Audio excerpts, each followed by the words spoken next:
উন্মোচন অনুষ্ঠানত আমন্ত্ৰিত সন্মানীয় অনুপমা বসুমতাৰী বাইদেউ আৰু আজিৰ এই অনুষ্ঠানত মঞ্চত উপবিষ্ট থকা শ্ৰীমান ভাস্কৰজ্যোতি বৰা ডাঙৰীয়া,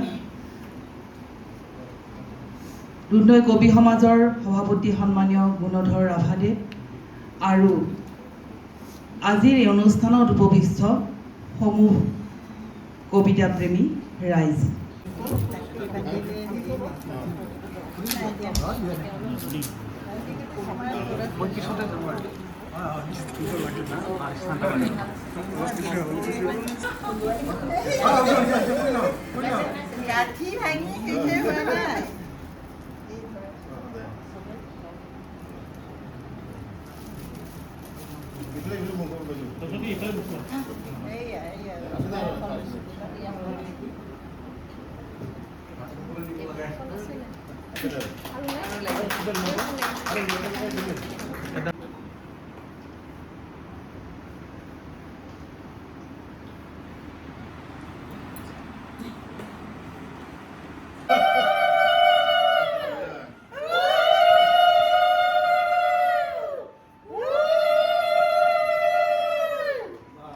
ইফালে সাইন্টিষ্ট, গতিকে একেবাৰে ফোনত ঠৌগা চলিছে। দুধনৈ আমাৰ প্ৰস্পাৰ হৈছে গজালিখন, গতিকে ভালেই ওলাই থাকিব। আৰু এই আমাৰ এজন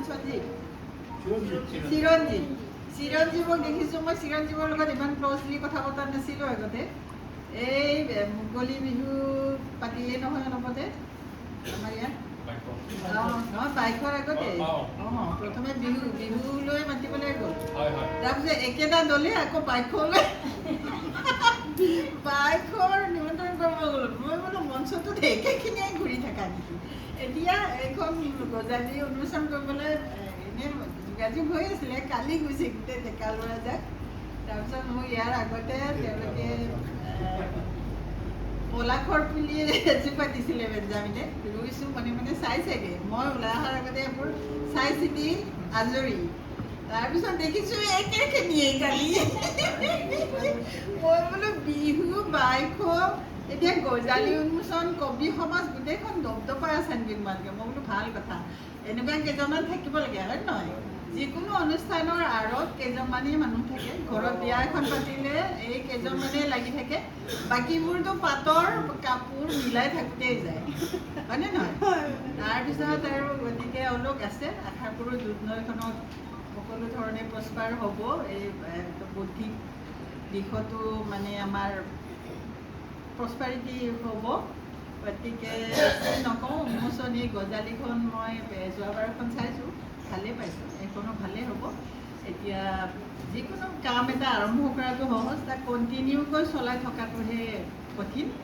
তেনেকৈ সম্পৰ্কৰ ক্ষেত্ৰত, বন্ধুত্বৰ ক্ষেত্ৰত বন্ধুত্ব কৰাটো অতি সহজে হৈ যায়। ৰেলেৰে গৈ থাকোঁতে, কথা পাতি থাকোঁতে হৈ যায়, প্লেনত যাওঁতে হৈ যায়, মেলা চাবলৈ যাওঁতে হৈ যায়। কিন্তু তাক যদি আমি স্থায়ী আৰু সুন্দৰ সুস্থ মানে ৰিলেশ্যনশ্বিপ দিব খোজোঁ, সেইটোত মানে কষ্ট আছে যিকোনো বস্তু।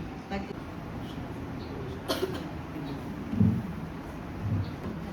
নন্দা বাইদেউ আৰু আজিৰ আমাৰ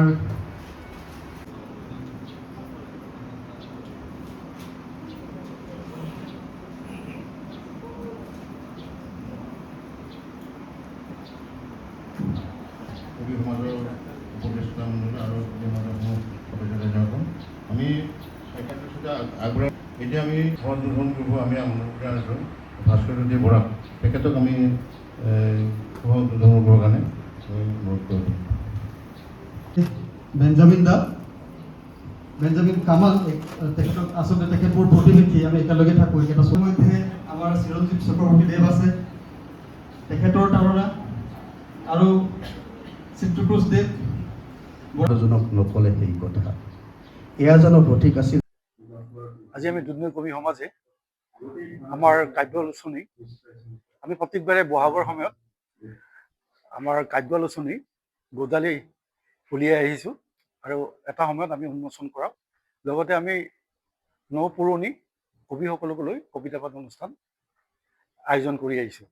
আজিও আমি কবিতা পাঠ অনুষ্ঠান আমি আৰম্ভ কৰিছোঁৱে আৰু আমাৰ গজালি কাব্য আলোচনী গজালিখন উন্মোচন কৰিব আমাৰ অসমৰ বিশিষ্ট কবি সাহিত্যিক অনুপমা বসুমতাৰী বাইদেৱে। তেখেতে আহি পাইছে আৰু উন্মোচন ইতিমধ্যে হৈ গ'ল। প্ৰত্যেকবাৰে আমি এনেদৰে দুধনৈ কবি সমাজে আমি বহাগৰ সময়ত আমি আমাৰ মুখপত্ৰ দাপোন উলিয়াই আহিছোঁ প্ৰত্যেকবাৰে, আৰু বহাগৰ সময়ত বিহুৰ আমি গজালি উলিয়াই উন্মোচন কৰাই আহিছোঁ। ইয়াতে নতুন পুৰণি গোটেই কবিসকলে একেলগ হৈ আমি ধুনীয়াকৈ কবিতা পাঠ অনুষ্ঠানো পাতোঁ, গীত মাত হয়।